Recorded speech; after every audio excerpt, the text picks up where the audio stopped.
Next gen astro TV நேயர்கள் அனைவருக்கும் அன்பான வணக்கங்கள்.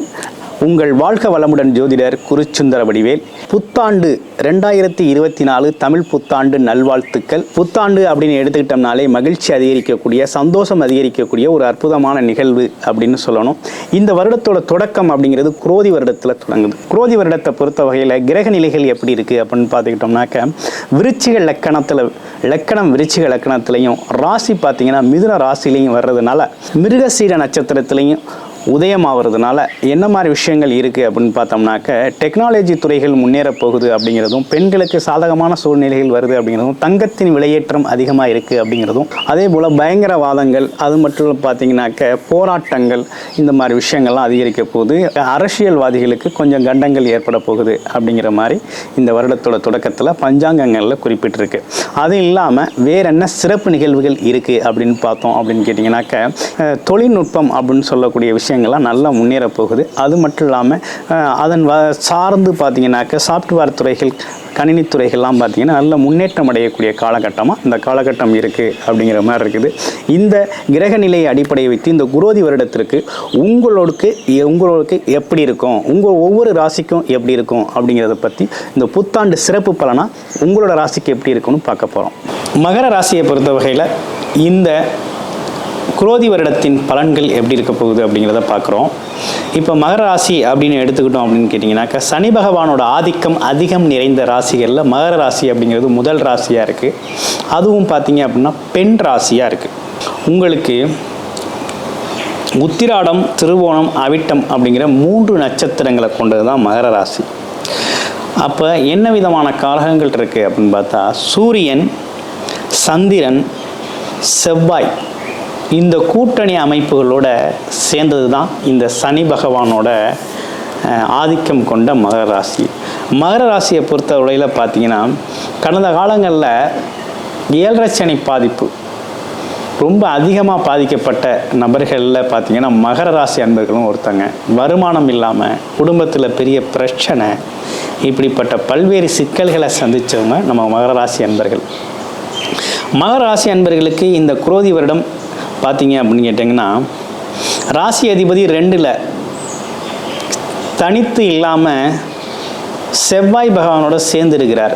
அப்போ என்ன நடக்கும் அப்படின்னு பார்த்தோம்னா, பேசினாலே குடும்பத்தில் சண்டை வரும், பிரச்சனை வரும், மனஸ்தாபங்கள் ஏற்படும், பிரிவினை உண்டாக்கும். இப்படிப்பட்ட விஷயங்கள்லாம் குடும்பத்தில் நடக்கக்கூடிய தன்மை மகர ராசினியர்களுக்கு இருக்குது. சனி செவ்வாய் எந்த பாவகத்தில் சேர்ந்தாலுமே அந்த பாகம் கெட்டு போயிருங்க.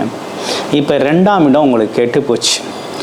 அது மட்டும் இல்லாமல் உஷ்ணத்தால் வாயில் புண்ணு வர்றது, தொண்டையில் புண்ணு வர்றது, அது மட்டும் இல்லாமல் பேச்சில் பார்த்தீங்கன்னாக்க ஒரு நிலைத்த பேச்சு இல்லாமல் ஒரு கடும் சொல் பேசுறது, இப்படிப்பட்ட விஷயங்கள்லாம் சனி செவ்வாய் சேர்க்கையால் ஏற்படக்கூடிய பிரச்சனை மகர ராசிக்கு.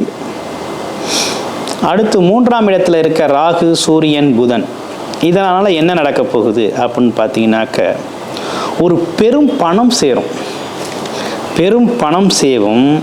அதே நேரத்தில் பார்த்தீங்கன்னா உங்களுக்கு ஒரு அவப்பெயர், அது கூடவே ஒரு அவப்பெயரும் சேர்ந்து வரக்கூடிய ஒரு தன்மை இருக்குது. சுக்கிரன், புதன், ராகு சேர்க்கை 3ஆம் இடத்துல. ராகு என்ன பண்ணுவார்? பெரிய முயற்சிகளை எடுக்க வைப்பார். பாக்கியாதிபதி போய் அங்கே இருக்கிறார், 6ஆம் அதிபதி போய் அங்கே இருக்கிறார். அப்போ பெண்ணால் பிரச்சனை அப்படிங்கிறது மாதிரி, எந்த அளவுக்கு பணம், பொருளாதாரம் முன்னேற்றம் கடுமையாக இருந்தாலும் அதுக்கேற்ற மாதிரி பேர் கெடுற அளவுக்கு பெண்களால் பிரச்சனை உங்களுக்கு உருவாகக்கூடிய சூழ்நிலை இருக்குது இந்த குரோதி வருடத்தில். அடுத்து இளைய சகோதர சகோதரிகளோட தேவையில்லாத வாக்குவாதம், பிரச்சனைகள்லாம் வந்து போகும். ஏன்னு கேட்டால், அந்த செவ்வாய் பகவான் மாறுற வரையும், 2ஆம் இடத்துலேருந்து 3ஆம் இடம் மாறுற வரையும், 3ஆம் இடத்துலேருந்து 4ஆம் இடம் மாறுற வரைக்கும் கூட உங்களுக்கு இளைய சகோதர உறவுகளில் ஒற்றுமை இருக்காது, சகோதரிகளில் ஒற்றுமை இருக்காத நிலைகள்லாம் மகர ராசிக்கு இருக்குது. 4ஆம் இடத்துல இருக்கிற குரு சூரியனால் இடம் வாங்க போகிறீங்க, வீடு வாங்க போகிறீங்க, வீடு கட்ட போகிறீங்க. அதுக்கான பொன் பொருளாதாரம் பார்த்தீங்கன்னாக்க கடன் வாங்கியாவது வீடு கட்டுற அமைப்பு அப்படிங்கிறது ஏற்பட்டிருக்கு. கடன் வாங்கி இடம் வாங்கக்கூடிய அமைப்பு அப்படிங்கிறதெல்லாம் இந்த காலகட்டத்தில் ஏற்பட்டிருக்கக்கூடிய ஒரு அருமையான விஷயமாக உங்களுக்கு இருக்குது. அப்புறம் வேறு என்ன சிறப்புகள் இருக்குது அப்படின்னு பார்த்தோம்னா, மே மாதத்தும் குரு பெயர்ச்சிக்கு பிறகு பார்த்தீங்கன்னாக்க மகர ராசிக்கு மிகப்பெரிய மாற்றம் ஏற்படுது. எதிலெல்லாம் தோல்வி அடைஞ்சாங்களோ அதெல்லாம் வெற்றி அடையக்கூடிய தன்மை இருக்குது. குடும்பத்தில் ஒரு மகிழ்ச்சி, பொருளாதாரத்தில் ஒரு முன்னேற்றம். கடைசி நிமிடம் வரை போராடினவங்க இந்த 7.5 சனி காலத்தில் மகர ராசியும் ஒருத்தவங்க ரொம்ப பாதிக்கப்பட்டவர்கள். மன ரீதியாகவும் பொருளாதார ரீதியாகவும் உறவுகள் ரீதியாகவும் பார்த்திங்கன்னா கசப்பான உணர்வுகளை சந்தித்தவங்க. அவங்களுக்கு ஒரு நல்ல விஷயம் நடக்க போகுது. அது எப்படின்னு கேட்டிங்கன்னா, அந்த குரு பயிற்சியால் மே மாதம் நடக்கிற குரு பயிற்சி சித்திரை 18ஆம் தேதி குரு மாறுறாரு. காலபுருஷனோட 2ஆம் இடமான ரிஷபராசிக்கு மாறுறாரு. இந்த ரிஷபராசிக்கு மாறுறதுனால மாறி உங்களோட ராசியையே பார்த்தீங்கன்னா 9ஆம் பார்வையாக, பாக்கியஸ்தான பார்வையாக குரு பார்க்குறாரு. அப்போ குரு பார்வையால், பார்வை பலனால் மிகப்பெரிய யோகத்தை சம்பாதிக்க போகிறீங்க. அதே நேரத்தில் உங்கள் ராசிக்கு 9ஆம் இடத்தை, 11ஆம் இடத்தை பார்வை செய்ய போகிறார். இந்த வருடத்திலே மிகப்பெரிய பலனை இந்த புத்தாண்டில், குரோதி வருடத்தில், இந்த வருடம் முழுக்கவே பெரும் பலனை, பெரும் பணம், பொருளாதாரம், செல்வாக்கு, அந்தஸ்து, நினைத்தது நடக்கிறது, எல்லாமே மிகப்பெரிய புகழ் சேர்க்கக்கூடிய விஷயங்கள் எல்லாமே உங்களுக்கு கைகூடி வருது மகர ராசினியர்களுக்கு. மகர ராசினியர்களை பொறுத்தவரை இந்த குரோதி வருடம் அவங்களுக்கு பெரும் பாதிப்பு இல்லை, பெரிய பொற்காலம் அப்படின்னே சொல்லணும். அந்தளவுக்கு ஒரு சிறப்பான காலமாக இருக்குது. அது எப்படி இருக்குது அப்படின்னு பார்த்தோம்னா, பாக்கியஸ்தானத்தை குரு பார்க்கறதுனால அங்கே கேது பகவான் அமர்ந்திருக்கனால தாய் தந்தை உறவுகள், குழந்தைகள் மூலமாக உங்களுக்கு வெளிநாடு மூலமாக, வெளிநாட்டில் இருக்க உங்கள் குழந்தைகள் மூலமாக பார்த்தீங்கன்னா உங்களோட செல்வாக்கு உயரப்போகுது. உங்கள் குழந்தைகள் வெளிநாடு படிக்கிறதுக்கு செல்ல போகிறாங்க. அடுத்து வெளிநாடுலேருந்து வருமானம் அப்படிங்கிறது அதிகரிக்க போகுது. எக்ஸ்போர்ட் பிஸ்னஸ் பண்ணுறவங்களுக்கெல்லாம் ஒரு நல்ல முன்னேற்றம் உண்டு. ஆமாம், அதுவும் பார்த்திங்கன்னா ஜவுளித்துறை சார்ந்து செய்கிறவங்களுக்கெல்லாம் நல்ல வருமானம் கிடைக்கக்கூடிய வாய்ப்பு அப்படிங்கிறது ரொம்ப அதிகமாகவே இருக்குது. பூர்வ புண்ணியம் அப்படின்னு சொல்லக்கூடிய பொன்பொருள் சேர்க்கை, பணவரவு அப்படிங்கிறது ரொம்ப அதிகமாக சேரக்கூடிய வாய்ப்பு இருக்குது. அடுத்து 11ஆம் இடத்தை பார்க்கறதுனால நினைச்ச காரியங்கள்லாம் உடனே நடக்கக்கூடிய ஒரு அமைப்பு இருக்குது. ஆமாம், பெரும் பணம் சேர்க்கை, பதவி உயர்வு, அந்தஸ்து, கௌரவம், 2வது திருமணம், மூத்தோர்களோட நட்பு, ஆமாம், ஸ்டேட்டஸ் மெயின்டைன் பண்ணுறது, இதெல்லாம் பார்த்திங்கன்னா இந்த காலத்தில் உங்களுக்கு, இந்த காலகட்டத்தில் எல்லாமே வந்து சேர்ந்துடும். குடும்பத்தில் பார்த்திங்கனாக்க இருந்த குழப்பங்கள் தீரும். ஆமாம், அடுத்து பார்த்திங்கனாக்க உங்களுக்கு அரசு வேலை கிடைக்கக்கூடிய வாய்ப்பு இருக்குது. ராசியோட 5ஆம் இடத்துல சூரியன் இருக்கார். ஆரம்ப காலத்தில் சூரியனோட சேர்ந்து இருக்கிறதுனால, குருவும் சேர்ந்து இருக்கிறதுனாலையும் பார்த்திங்கன்னா அரசாங்க வேலை, உத்தியோகம் அப்படிங்கிறது பார்த்திங்கனாக்க மகர ராசி நேயர்களுக்கு இந்த வருடத்தில் அமைஞ்சிடும். பேங்க் செக்டாரில் கிடைக்கும், கல்வித்துறையில் கிடைக்கும். இந்த மாதிரி வேலைகள், பள்ளிக்கூடங்கள், இந்த மாதிரி இடங்கள்லாம் பார்த்திங்கன்னா அவங்களுக்கு வேலை கிடைக்கக்கூடிய, அரசு வேலை கிடைக்கக்கூடிய அமைப்பு அப்படிங்கிறது சூப்பராக இந்த காலகட்டத்தில் இருக்குதுங்க. நல்லா இருக்குது.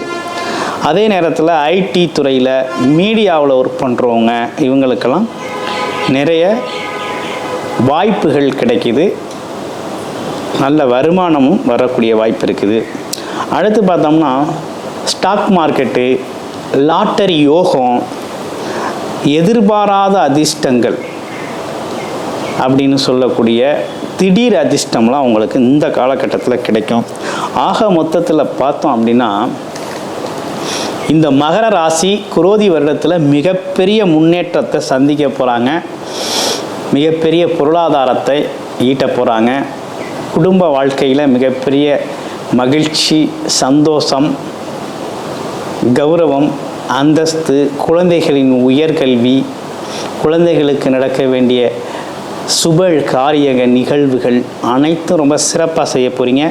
உறவுகளில் நீங்கள் உயர்ந்தவராக ஆகக்கூடிய ஒரு அமைப்பு அப்படிங்கிறது மகர ராசினியர்களுக்கு இந்த புத்தாண்டில் ரொம்ப சிறப்பாக அமைஞ்சிருக்கு. இந்த புத்தாண்டு உங்களுக்கான புத்தாண்டாக இருக்குது.